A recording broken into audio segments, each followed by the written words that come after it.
Seigneur, quelle joie de pouvoir chanter de telles choses, de te dire que nous voulons nous attendre à toi et donc donne-nous de faire cela encore toute cette semaine.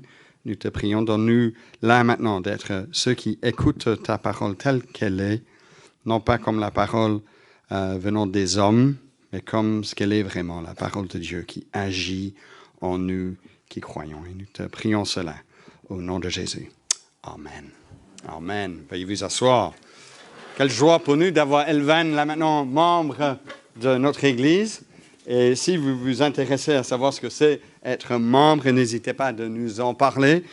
Si vous êtes ado ou si vous êtes enfant 10 ans et plus, n'oubliez pas que si vous voulez, là-bas, il y a des feuilles pour vous. Je pense que la plupart ont déjà, sont déjà servis de ces différentes feuilles. Éventuellement, c'est utile. C'est utile pour vous, les parents, d'en parler avec vos enfants après, parce qu'ils posent des questions là, ils parlent des mots qu'ils ne comprennent pas, ainsi de suite. Donc, pensez à en parler lorsque vous êtes en train de manger un peu plus tard. J'espère que vous allez manger, c'est agréable de manger, mais lorsque vous mangez, alors voilà une potentielle piste pour de la conversation avec vos enfants adolescents. Ce n'est pas toujours facile, la conversation avec vos enfants adolescents. Et donc, voilà une piste pour vous. Donc, j'espère que vous avez le livret ici ouvert. Vous voyez, il y a des prières, il y a le plan aussi de ce que nous allons voir ensemble. Et il y a également le texte du jour qu'Elvan a lu pour nous avec 2 textes complémentaires du Nouveau Testament et on arrivera à ça un peu plus tard. Bon, il y a à peu près une semaine, il y a 6 jours, je pense, que j'étais avec d'autres en train d'observer la première danse de notre pasteur adjoint et son épouse Jessica.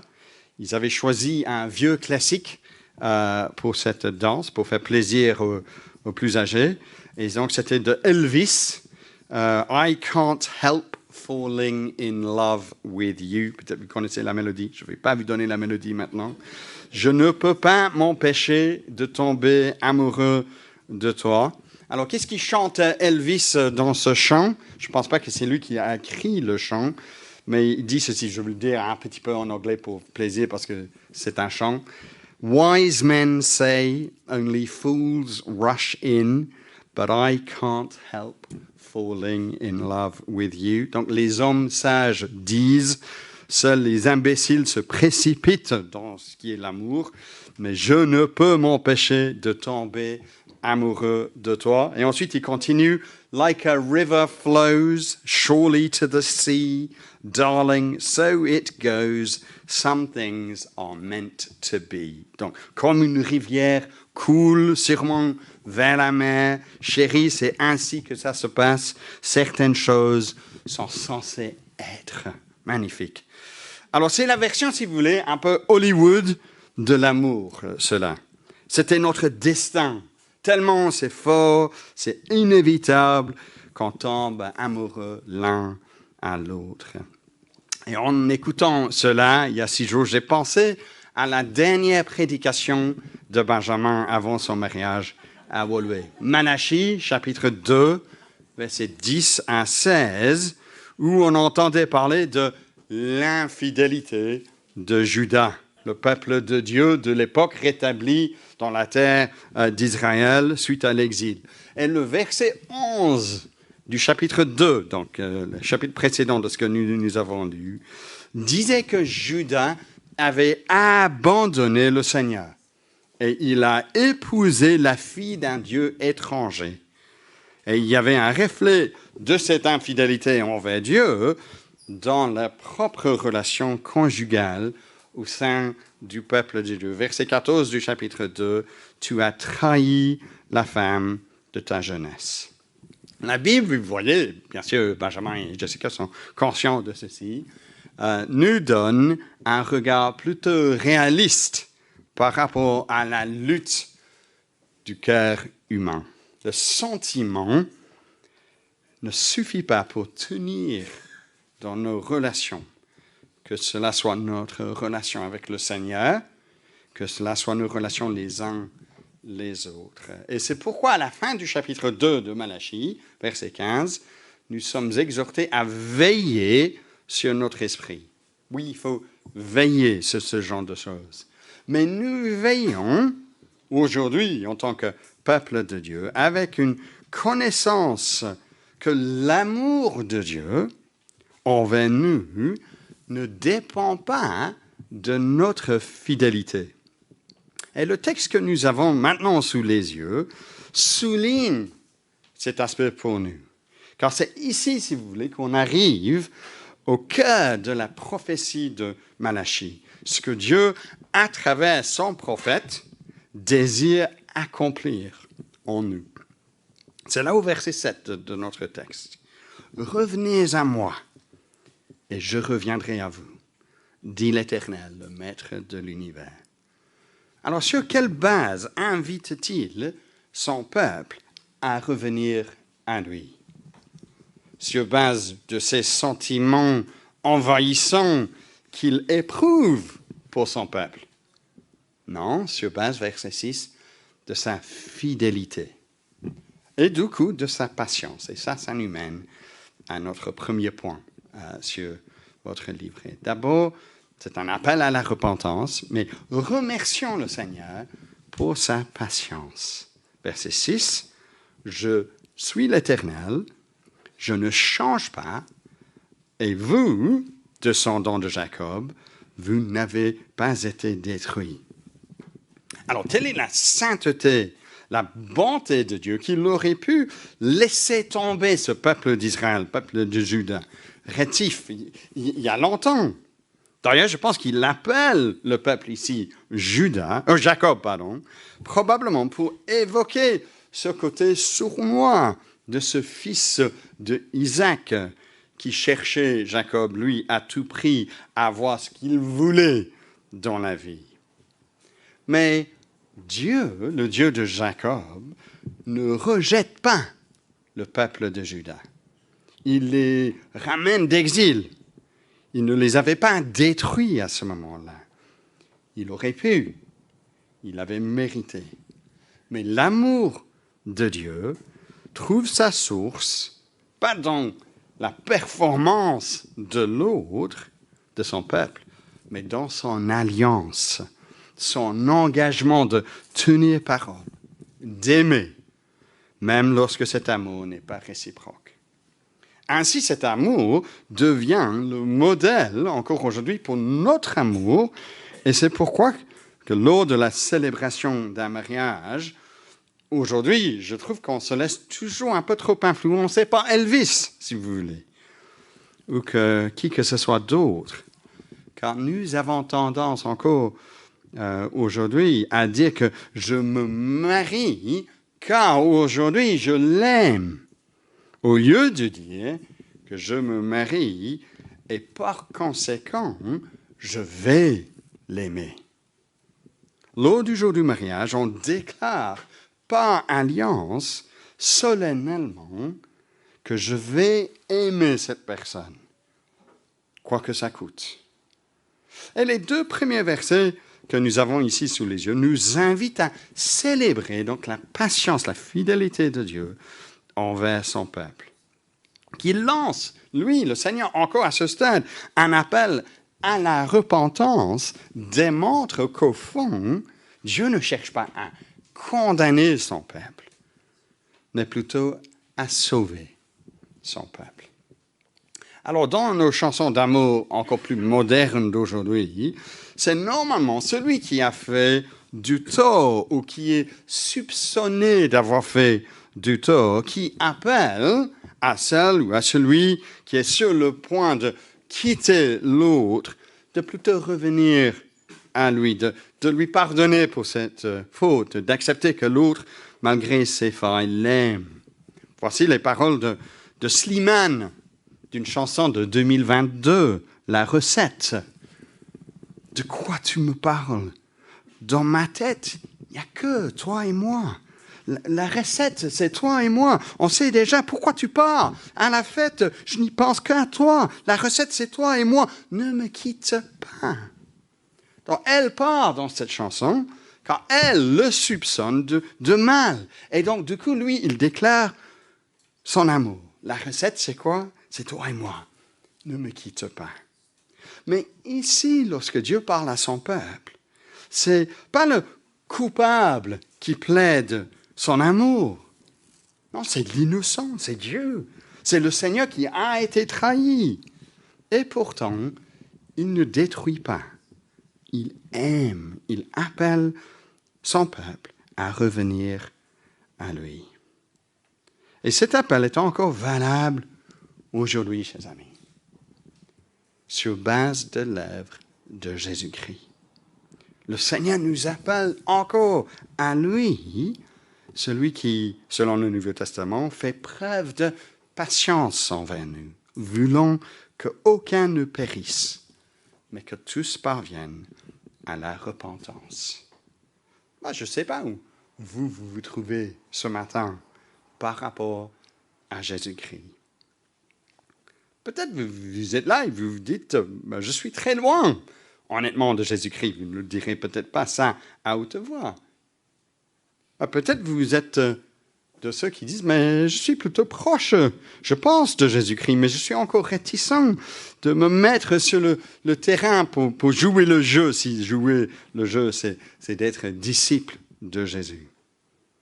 Peut-être vous êtes désireux d'être disciple de Jésus. Vous regardez autour de vous différentes personnes ici, vous vous dites « C'est pas pour moi, cette foi chrétienne, vous savez, car je ne suis pas comme ces personnes respectables ici dans cette église. » Le Seigneur t'appelle à lui.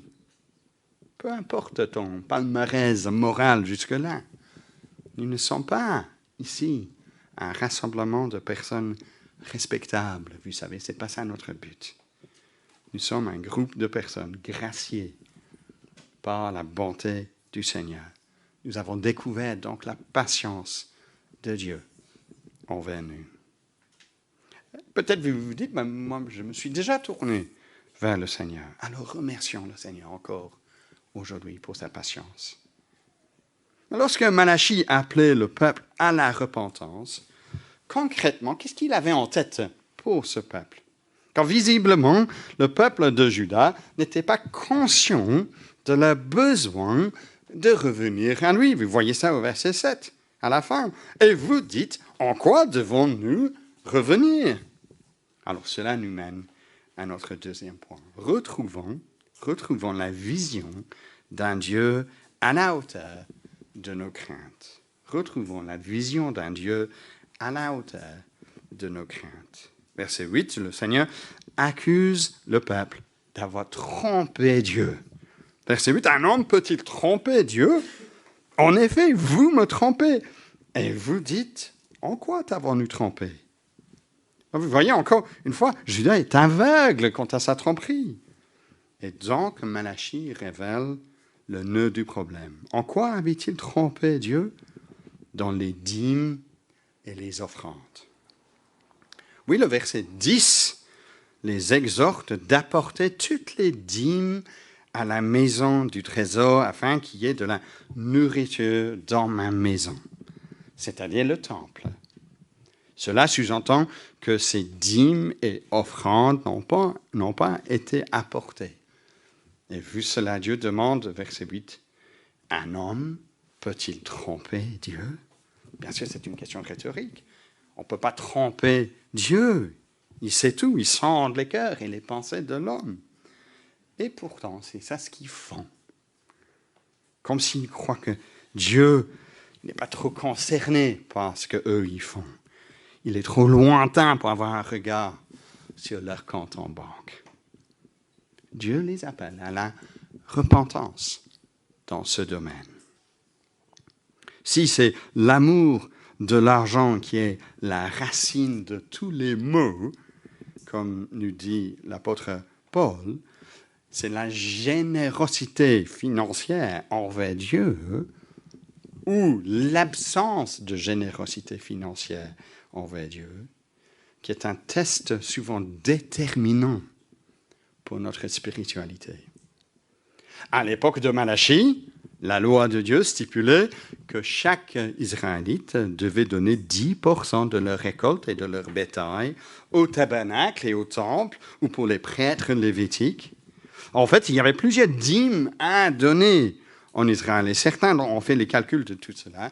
Et ils estiment qu'au lieu d'être 10% de leurs revenus, dans un ensemble, tous ces différents dîmes signifiaient environ 20% de leurs revenus, revenus d'un foyer en Israël, ont été consacrés pour la vie de la communauté d'Israël.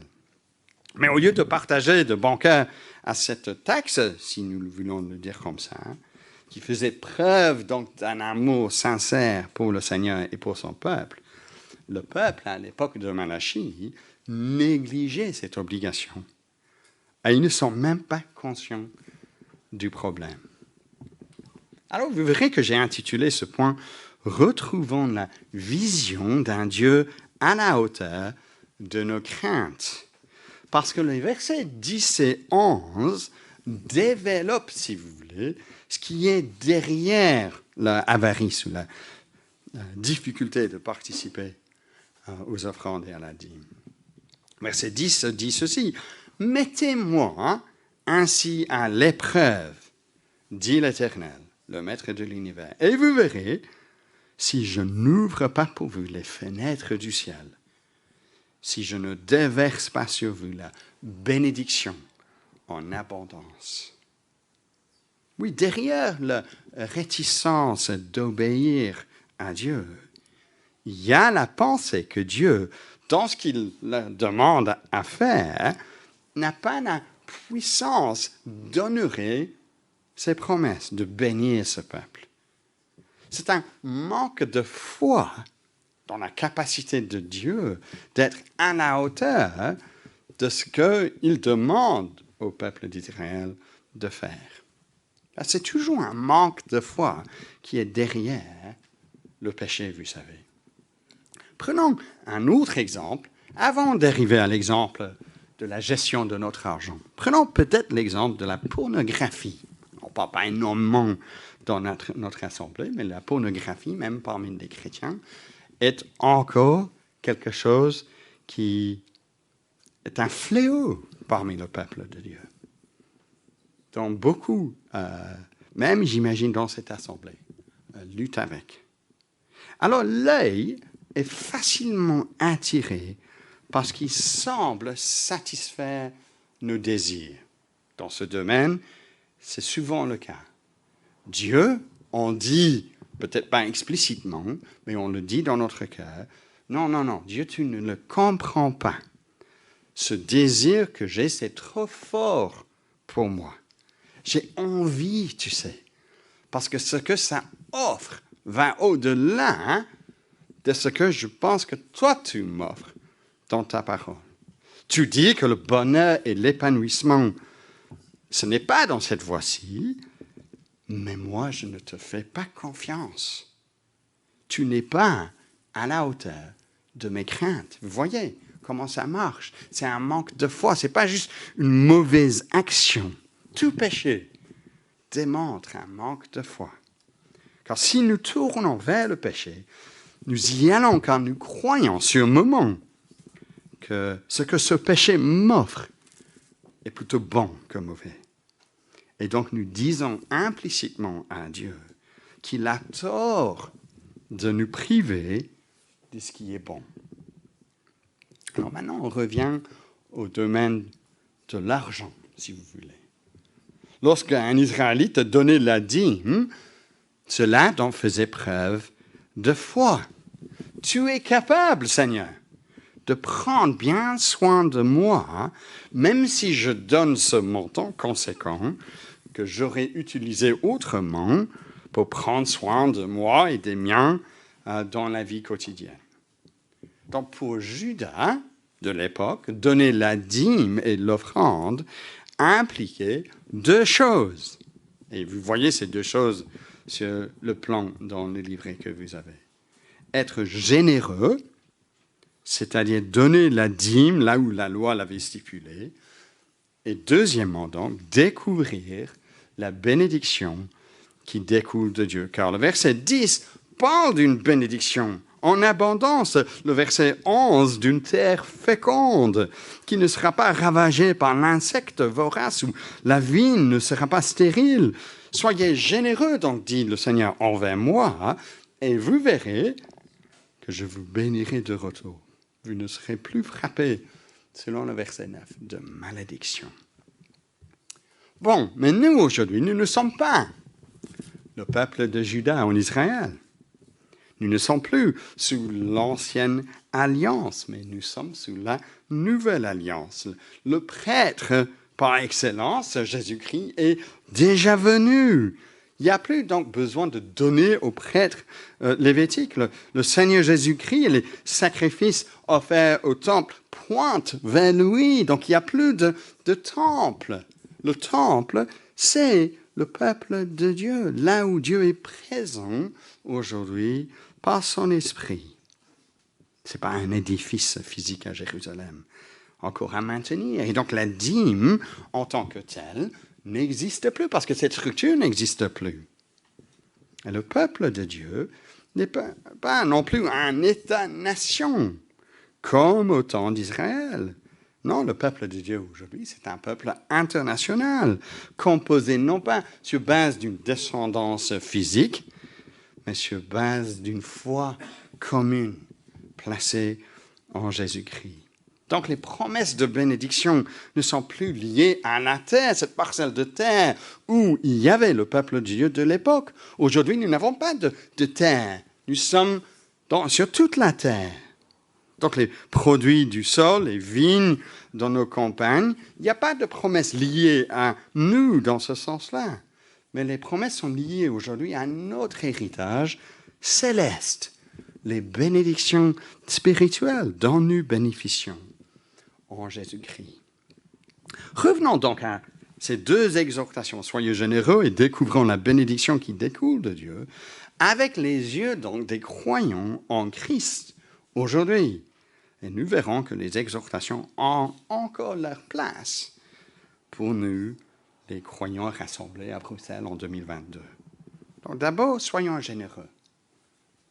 Oui, si c'est vrai que l'exhortation à donner la dîme ne se retrouve nulle part dans le Nouveau Testament, le principe de générosité, de pouvoir aux besoins des ouvriers de la parole de Dieu, de pouvoir aux besoins de l'Église de Jésus-Christ, ces choses apparaissent régulièrement dans le Nouveau Testament. L'un de ces endroits, c'est ces deux chapitres que vous avez quelques extraits sur votre feuille, 2 Corinthiens chapitre 8 et 2 Corinthiens chapitre 9. Alors lisons ce que dit l'apôtre Paul à partir du verset 7, donc le deuxième verset sur la feuille. De même que vous excellez en tout, il dit aux Corinthiens, en foi, en parole, en connaissance, en empressement de tout genre, et en votre amour pour nous, faites en sorte d'exceller aussi en cette œuvre de grâce, à savoir l'œuvre de contribuer à nos collectes pour des chrétiens à Jérusalem. Je ne dis pas cela, verset 8, pour donner un ordre, mais pour éprouver par l'empressement des autres la sincérité de votre amour. Car vous connaissez la grâce de notre Seigneur Jésus-Christ, qui pour vous s'est fait pauvre, de riche qu'il était, afin que par sa pauvreté, vous soyez enrichis. Oui, ceux qui connaissent la grâce de Dieu sont ceux qui donc ont été enrichis par Dieu. Et ici, la preuve qu'ils connaissent cette grâce, c'est quoi? C'est qu'ils participent à cette générosité, cette collecte. Ce n'est pas un ordre. Non, à aucun moment est-ce qu'un apôtre ou un pasteur ou un ancien d'une église locale peut-il exiger le montant qu'un croyant doit donner à son église ou une autre œuvre. Mais c'est un constat. Si nous avons bénéficié de la grâce de Dieu, nous excellérons également à cette grâce de donner. Oui, au chapitre 9, verset 7, aussi sur votre feuille, Paul dit que chacun doit donner comme il l'a résolu en son cœur, sans tristesse ni contrainte, car Dieu aime celui qui donne avec joie. C'est magnifique. Je suis libéré pour donner avec joie, pas sous contrainte. Mais cela n'est pas une exhortation à ne pas être généreux, vous savez. À dire, ah, vous voyez, la dîme, ça ne s'applique plus, je ne dois plus donner 10%. Ouf, maintenant, je peux juste donner quelques centimes que j'ai en poche. Non, c'est une exhortation de réfléchir à la grâce de Dieu envers nous pour que notre cœur, par conséquent, déborde de générosité. Comme au chapitre 8, verset 3, vous n'avez pas ça sur la feuille, les croyants de la Macédoine ont fait. Eux, dit Paul, qui ont donné volontairement selon leurs moyens et même au-delà de leurs moyens. L'absence donc de la dîme aujourd'hui en tant que loi ne signifie pas que sous la nouvelle alliance, nous donnons forcément moins que 10%. Non, ça nous libère pour être généreux, parfois au-dessus de 10%, parfois, selon les moyens, en dessous de 10%. Est-ce que le Seigneur nous invite aujourd'hui, vu qu'on parle dans ce texte, à revoir notre générosité envers lui, envers son œuvre, ce matin? Je suis conscient, en disant ceci, que cette prédication tombe lors d'une crise énergétique qui a vu les prix exploser ces derniers temps. Et les revenus de beaucoup de personnes, même dans notre assemblée, ont été fortement touchés par cela. Des sacrifices matériels sont en cours dans beaucoup de foyers, c'est vrai. Mais donner généreusement à l'œuvre de Dieu fait partie des sacrifices qu'un croyant fait. Non pas de façon irresponsable, mais de façon réfléchie et généreuse. Alors, parlons de notre Église. Est-ce que vous savez que notre Église a un budget, si on compte le salaire du pasteur adjoint là-dedans, un budget de 115 340 € pour cette année-ci? On en donnera quelques chiffres la semaine prochaine, lorsque Wissam est là, parce qu'on vient d'en parler lors d'une réunion de membres au début de ce mois d'octobre. 115 300 pour à peu près 200 personnes qui disent que cette Église est la leur, donne 48,5 € par mois, par personne, en moyenne. C'est-à-dire 11 € par semaine, en moyenne, par personne. Alors la question c'est, est-ce que 11 € par semaine, pour vous, selon vos circonstances, selon vos moyens, est-ce que cela fait preuve de générosité? Moi, j'ai envie de dire oui pour certaines personnes, oui. Et pour d'autres personnes, non. Ce n'est pas à moi de dire à qui ça s'applique, mais c'est à chacun d'entre nous de poser la question, est-ce que je fais preuve de générosité? Collectivement, il paraît qu'à ce stade de l'année, avec rien que 2 mois à venir avant la fin d'année, nous sommes juste un peu en dessous de notre budget de 115 300. Et dans ce sens-là, cela ne fait pas bon signe. Si la moyenne devenait 20 € par semaine, la moyenne, toujours on parle de cela, et pas 11 €, est-ce que cela serait trop généreux pour vous? Peut-être. Mais je ne pense pas que cela soit le cas pour un nombre conséquent de notre Assemblée, je dois le dire. Cela fera un chiffre annuel de plus de 200 000 € en tant qu'Église. Évidemment, ce n'est pas que nous visons l'extravagance pour l'utilisation de cet argent, mais nos moyens restent limités dans notre capacité de subvenir aux besoins de nos ouvriers, de la famille, des œuvres missionnaires que nous soutenons. C'est vrai, c'est rare que nous parlons ainsi de la chair dans notre Église, car nous sommes réticents, à juste titre, de tomber dans l'autre extrême, de donner trop de consignes par rapport à l'argent. Il faut faire attention avec cela. Mais l'apôtre Paul, quant à lui, parlait sans embarras, mais avec prudence aux Corinthiens. Nous devons faire de même. Pour les disciples de Jésus-Christ, ce que nous donnons fait preuve de l'état de notre spiritualité. Alors, gloire à Dieu pour ceux dans notre Église qui soutiennent l'œuvre de Dieu de manière généreuse. Vous êtes nombreux, sacrificiels. Prions dans notre Église pour que nous croissions en tant qu'assemblée dans cette grâce. Même lors de cette période financièrement difficile pour beaucoup d'entre nous.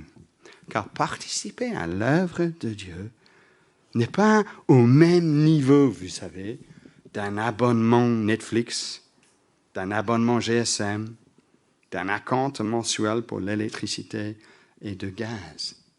Vous savez, nous ne donnons pas à Dieu sur base de notre excédent à la fin du mois, mais nous donnons à Dieu sur base de nos revenus au début du mois. Car être généreux, c'est, deuxième sous-point donc pour nous, c'est découvrir la bénédiction qui découle de Dieu. Que dit Paul dans le chapitre 9, verset 6 de 2 Corinthiens? En fait, celui qui sème peu, moissonnera peu. Et celui qui sème en abondance, moissonnera en abondance. Il y a de l'ironie ici, n'est-ce pas? Car le radin pense préserver sa richesse. Mais au lieu d'être riche, il devient pauvre. Pas forcément financièrement, mais dans le sens qu'il ne découvre pas la joie et la richesse de participer à la croissance de l'œuvre de Dieu. Verset 8. Et Dieu a le pouvoir de vous combler de toutes sortes de grâces, afin que, possédant toujours à tous égards de quoi satisfaire à tous vos besoins, vous ayez encore en abondance pour toute œuvre bonne. Ceci, pour le peuple de la Nouvelle Alliance, ce n'est pas une promesse d'abondance, de devenir encore plus riche financièrement si nous donnons généreusement. Non, ce serait de prêcher ce que nous appelons l'évangile de la prospérité. Nous ne croyons pas dans cet évangile-là. Mais c'est quand même une promesse d'abondance, de moyens pour toute œuvre bonne. On grandit ainsi en espérance, en fraternité, en dépendance de Dieu, en joie dans le Seigneur. Cela nous équipe pour le service de Dieu. Donner, sans ces 2 chapitres de 2 Corinthiens, c'est une grâce, ce n'est pas une obligation. Alors laissez-moi vous donner une illustration concrète et réelle de ce principe. Il y avait un jeune professeur d'anglais en Angleterre qui, lui, a été encouragé par son église locale à entrer dans le ministère. Mais il n'avait pas de moyens pour ses études. Et il était en train de rentrer chez lui à Noël, lors d'un long voyage en train, où il réfléchissait sur est-ce que ce serait possible pour lui alors de se lancer dans le ministère. Et lorsqu'il est en train de prier, en train de demander à Dieu qu'est-ce qu'il doit faire, il croise un autre passager dans le train à côté de lui, aussi chrétien, un homme d'affaires. Et ils partagent, ils échangent tous les deux pendant le voyage. Il parle de son parcours, de ce qu'il espère faire, de son église actuelle, et ainsi de suite. Et à la fin du voyage, cet homme d'affaires propose de subvenir une grande partie des frais pour ces 3 années d'études. Alors j'aimerais dire qu'il y a de la bénédiction dans les 2 sens pour ces 2 hommes dans ce cas de figure. Pour le jeune prof qui découvre que Dieu pourvoit à ses besoins si nous nous donnons à lui. Dieu n'est le débiteur de personne, vous le savez. Mais il y a aussi bénédiction pour cet homme d'affaires qui, j'imagine, donnait déjà généreusement l'équivalent de sa dîme dans son église locale. Mais cela n'empêchait pas d'être encore plus généreux quand le cas s'est manifesté. Et ainsi, il participait à la croissance du royaume de Dieu. Vous savez, ce jeune devenait à son tour pasteur et ensuite directeur d'un institut biblique. Là où moi, j'ai suivi ma première formation biblique. Et c'est lui, c'est cet homme qui m'a encouragé à venir en Belgique pour servir. Là où le besoin des ouvriers reste encore conséquent aujourd'hui, en partie parce qu'il n'y a pas suffisamment d'églises avec des moyens pour payer pour leurs propres ouvriers. Retrouvons donc la vision d'un Dieu à la hauteur de nos craintes. Et cela nous mène à notre tout dernier point, c'est court. Rayonnons de sorte que d'autres soient aussi attirés vers le Seigneur. Car le verset 12 suit les exhortations à la repentance dans ce domaine. Et que se passera-t-il? Toutes les nations vous déclareront heureux, car vous serez un pays de délices, dit l'Éternel, le Maître de l'univers. Ce n'est pas ici une promesse qu'un réveil aura lieu à un point que toutes les nations de la terre reconnaîtront la beauté et la puissance de l'Église de Jésus-Christ si nous sommes généreux dans la dîme. Non. Ce verset se réalisera de façon ultime dans la nouvelle création, avec un peuple composé de toutes les nations présentes autour du trône de la Nouvelle Jérusalem. Mais même si, d'ici là, les croyants en Jésus-Christ doivent s'attendre à de l'opposition dans le monde, c'est le cas, cela n'empêche que certaines personnes sont attirées vers le peuple de Dieu de par la qualité de leur relation fraternelle, la joie dans le Seigneur, la participation aux besoins des saints. Nombreux, même dans notre Église, sont ceux qui témoignent d'une joie de participer à nos rencontres, sans qu'ils soient forcément à ce stade dans le Seigneur. Il se peut que c'est vous encore ce matin. Vous observez en quelque sorte une certaine joie, une certaine paix, une certaine authenticité dans la grâce et la générosité d'esprit que vous trouvez parmi nous. Oui, c'est loin d'être parfait, on est tous d'accord, mais c'est tout de même réel. Et notre prière pour vous dans ce cas de figure, c'est que vous soyez capables à comprendre que si cela existe parmi nous, c'est grâce à la générosité de Dieu envers nous, et que vous trouvez cette générosité pour vous-même. Et je termine en disant à nos croyants ici présents que nous devons être encouragés à être une Église ouverte, accueillante, qui dans la simplicité et la générosité démontre de l'amour pour ceux qui ne ressemblent pas. C'est la marque d'authenticité d'une Église. Les Belges envers les Béninois, les jeunes envers les âgés, les riches envers les pauvres, les familles envers les célibataires, les intelligents envers les simples, et ainsi de suite.